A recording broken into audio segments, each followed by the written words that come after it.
Irineu Regência de Souza foi provavelmente, o Barão de Mauá, foi o maior empresário que o Brasil já conheceu. E ele foi empresário exatamente no período onde, enfim, o Brasil como um todo tinha instituições que defendiam a escravidão, que reconheciam sua legitimidade e que apostavam nela. Ele foi um empresário que jamais usou trabalho escravo. Então, esse é o grande conflito que existe, porque ele é a representação possível e que existia dentro da sociedade brasileira de ser empreendedor e capitalista, e a vida no antigo regime, baseado nas diferenças, na desigualdade e, no caso português um pouco mais atenuado, corporativismo. Essa é outra expressão medieval que vem do século XVI de Portugal, a ideia de que a sociedade é um corpo, que a cabeça é o Estado e as partes executantes das decisões da cabeça são o resto da sociedade, né? Portanto, você tem que cercar de privilégios quem está mais próximo da cabeça e deixando, enfim, se virar quem está mais longe. Isso é uma filosofia política específica, ibérica, mas muito específica, portuguesa, né, que sobreviveu e sobrevive no Brasil até hoje. Ele era um homem de negócios, ele percebeu que os negócios feitos sem escravo eram mais lucrativos e mais produtivos que os negócios feitos com escravos. Ele percebeu isso muito cedo, né? Ele ficou rico usando essa particularidade do trabalho, de empregar o trabalho assalariado e a sua capacidade de gerar negócios e acumulação num ritmo maior do que a produção escravista.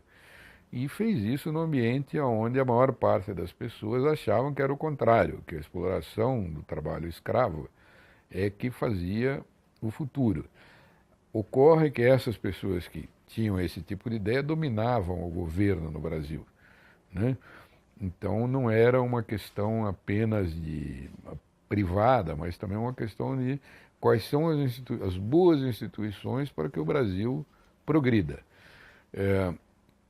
No Mauá teve que, enfim, que representava aquele elemento dinâmico que veio da colônia, teve que se virar com instituições que eram inadequadas para o tempo capitalista do mundo, que faziam com que o mundo andasse e a economia brasileira ficasse estagnada, apesar dele ficar rico. Quer dizer, porque na média a estagnação dominava. Então, esse é o conflito do Brasil no século XIX, né? Quer dizer, uma economia que tinha possibilidades dinâmicas internas, mas que se negava a usar essas possibilidades porque queria defender não apenas o escravismo, mas o ideal da desigualdade entre os homens. Quer dizer, as pessoas queriam ser nobres, tinham uma nobreza, enfim, de fachada no Brasil. Zé Bonifácio, enfim, falava poucas e boas desse tipo de atitude, mas que eram ideais do mundo que estava acabando, que já tinha acabado com a Revolução Francesa, que aqui no Brasil persistiam com base na ideia de que a escravidão é o que nos daria futuro. Em primeiro lugar, a primeira grande observação que tem que ser feita com relação à falência do Barão de Mauá é que a falência do Barão de Mauá aconteceu única e exclusivamente por causa da espécie de instituição da legislação empresarial precária e pobre que havia no Brasil, né? Então, o que aconteceu com o Barão de Mauá foi o seguinte: não existia no mundo inteiro, mas nenhum banco central para emprestar dinheiro. O banco que não fechasse o caixa num determinado dia era posto em falência. O único jeito de evitar isso era conseguir empréstimos interbancários, como é hoje, que tem crédito interbancário à vontade. O dia que o banco não fecha o caixa, fica devendo para outro até acertar a situação. A legislação brasileira, que era muito chamada Lei dos Entraves, que era muito, obrigava as empresas a serem muito precárias, fez com que um dia, lutando contra as adversidades locais, o Mauá não tivesse dinheiro para fechar o caixa do banco, foi pedir dinheiro no Banco do Brasil, que seria normal, que era o único banco que tinha o suficiente para emprestar para uma empresa do tamanho daquelas do Mauá. O empréstimo foi negado com grande orgulho e finalmente vamos matar o Mauá. E pela lei ele foi obrigado a fechar suas empresas. Como elas eram muito grandes, não deu para fechar tudo da noite por dia, ele foi liquidando os créditos, como qualquer empresário que é obrigado pela lei a fechar suas empresas, e foi decretada a falência da empresa e ele liquidou a massa falida. Como as empresas do Mauá eram saudáveis e os ativos muito maiores que os passivos, o Mauá ficou milionário, embora sem empresa. Liquidando a empresa, ele deixou uma fortuna equivalente a 1 milhão de libras esterlinas, que era muito dinheiro em qualquer lugar do mundo na época, que é o saldo da liquidação da empresa dele. Então, se há alguma coisa assim, notável na falência do Mauá, é o fato de que a legislação brasileira era tão inadequada para a vida empresarial que obrigava a liquidar empresas saudáveis, né? Isto é, enfim, o que se pode tirar de resumo, né?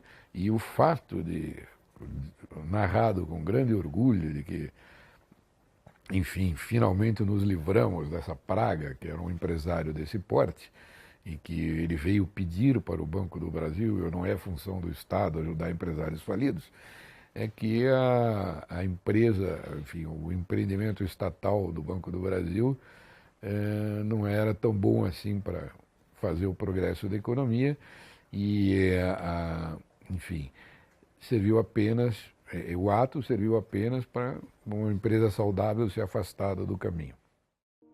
Então, gostou do vídeo? Antes de fechar, só ouça um recado rápido que eu tenho para você. Aqui em algum dos meus lados tem uma playlist e o botão para você se inscrever no canal. Essa playlist tem os outros trechos da plataforma de membros que nós separamos para você. Então não deixe de assistir o conteúdo e caso você queira se aprofundar, queira assistir essas entrevistas completas, faça sua assinatura e apoie o Brasil Paralelo. Lembrando, a meta é 1 milhão de inscritos até o final do ano. Então faça sua inscrição, compartilhe esse vídeo e vamos alcançá-la juntos. Não esqueça de curtir e, caso tenha gostado realmente desse vídeo, faça um comentário. Faça um comentário porque isso é muito importante para a gente entender o tipo de conteúdo que vocês gostam e para que a gente consiga selecionar novos trechos para colocar aqui no nosso canal do YouTube. Muito obrigado e até a próxima!